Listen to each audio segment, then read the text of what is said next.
Ayan, Nichols Private Place, Bulacan. Dinidevelop pa lang siya.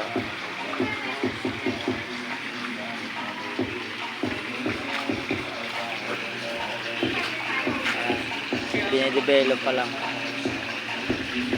Pero okay na to. Sa amin, yan. Ipag ko tsaka bilas. Mga pamangkin ko, asawa ko.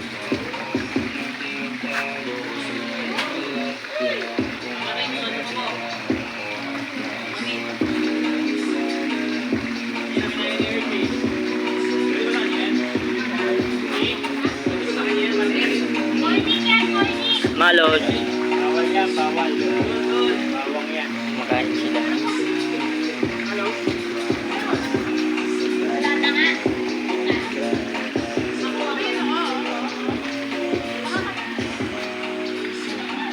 Dinidevelop pa lang siya.